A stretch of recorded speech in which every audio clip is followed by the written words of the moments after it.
and welcome to the PSA Gearing Up to Thrive conference. And we have a special guest here with us, Tebatso from the IDC. Welcome. Thank you, Kim. It's been lovely to be here and spend the morning. So you're from the IDC and you're working with speakers. What has your experience of today been? So thank you for having me, first of all. I think it's been lovely. As a communicator myself, I work on not only building brands and working with speakers, but I think it's the variety of the need. I think what has been great is the plethora of topics that were covered today, the length and breadth of the people where they come from different backgrounds. So everybody's got a unique story, a unique angle. It's been awesome in inspiring what I can take back to the workplace in terms of how I can stipulate my own audiences. Lovely. And can I ask you a couple of probing questions about how's your experience of speakers been in general? What are things that work well for you? What doesn't work well for you?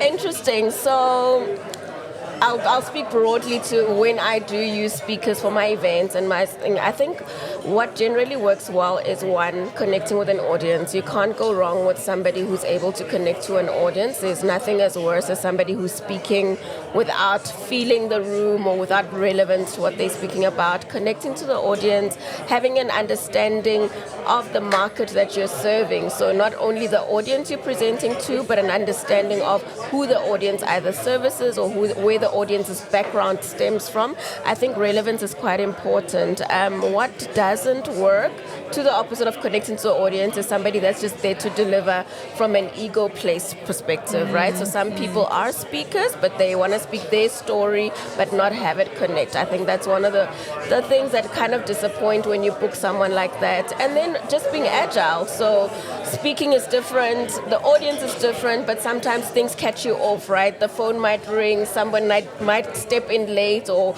there might be a baby crying if you're in an audience where there's a baby. But an agile speaker is able to really adapt to the environment, crack a joke, lighten up the mood. So those things come through, but somebody who's not able to and just wants to stick to script is a no-no. And in this day and time, you need to be agile. Yes.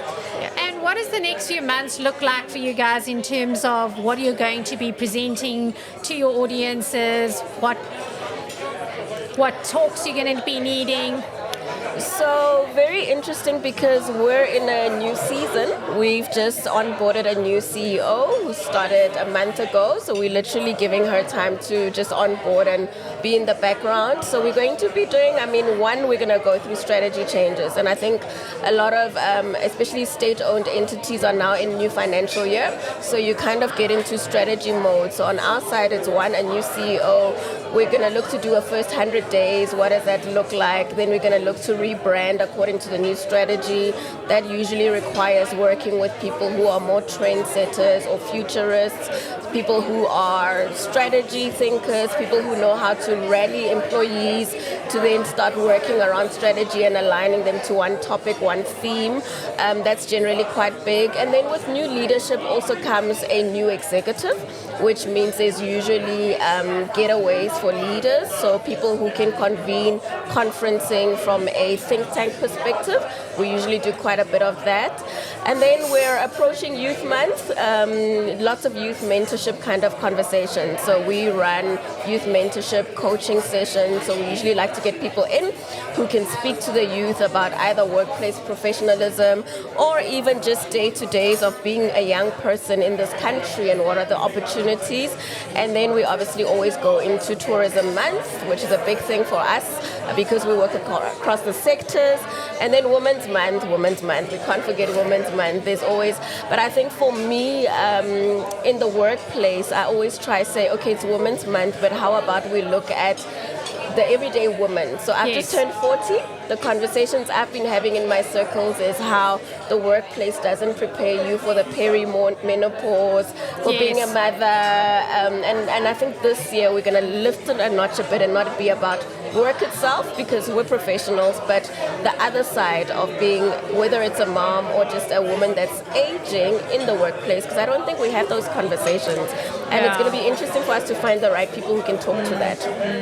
It is a very difficult season, so I'm in the process was writing a book about postnatal depression. What? And I had very, very severe postnatal depression. Yes. And, you have a lot of isolation in that time. And people ask you how things going, and you say, it's going fine because you've got shame. Like, you don't want people to know how much you're suffering. Absolutely. And so I think that it's really wonderful that you are able to open up those kinds of conversations that people can say, actually, it's not like the little magazines where you had the baby. And even, menopause as well, it's a challenge. So in the research that I did with the book, they found out that the gray matter in your brain actually diminishes when you're pregnant. And it's a time that you're supposed to, the strength of that is that your feelings are there and you can connect and bond with your baby. But the gray matter changes the logical thinking. So you can be quite fear-based and make incorrect decisions. And if you're hanging around other people who also speak fear into your life, then you're going to make decisions based on that and not actually decisions that are good for you in the long run. Absolutely true. So kudos for actually thinking about what kind of conversations you're going to have. But kudos for you for being brave enough to document that, because I don't think women document their stories enough. I can relate, not from a postnatal, but I gave birth prematurely. So I had to leave the workplace before time. And I still had 2 months worth of being at work, and I had to stop because I gave birth. And that's something that I've not necessarily fully ever recovered or been able to articulate in the workplace what it does. Because it adds so much more anxiety, because it's like, oh my gosh, I've left my work. People are going to have to carry it on. And then I'm now a mother. And then you come back as a different person and you need to readjust into the workplace. And you've got this little baba at home. So there's a lot of female conversations worth having that I think the workplace needs to adapt to having in order to just make us more wholesome employees. So all the best with your book. Thank you Let very me know much. when it's ready. We're going to have conversations on that. One other last question before I know you've got a really busy day today. So when we had the panel discussion with the certified professional speakers, what were the key take-homes, things that you learned with working with speakers in the future? So I think I appreciated just the authenticity in which they brought into the conversation.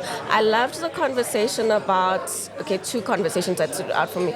I loved the conversation about transitioning, because I think as communicators, the workplace is tough and people think, okay, I can do this full time, let me be a speaker, but it's actually an art, it's a craft, and it becomes a business. It needs to be treated as a business. So I love the lessons that one of the gents spoke to about, sort things out first before you go do this full time, and then really take it as a craft. So I think that's important. And then the second piece, I loved the adding value for your clients, that the value is not always a discount on pricing. The value can be what else you bring that's additional, what else you even come through and sell as an added something, right? Yes. I think speaking from a client perspective, we always say, okay, you're a great speaker, but what else are you going to give? And not every speaker is able to articulate, this is what you're going to get from me over and above my talk. So that was really great. And I love that the room itself felt like they were learning quite a bit. I loved how people were taking copious notes. And I just look forward to connecting with more professional speakers as we professionalize the craft more. Yes. Yeah. Well, thank you so much. I really enjoyed having you on the show today and to have you in the room as well. Absolutely. Keep up the good work. Thank you for having me. Pleasure. Cool.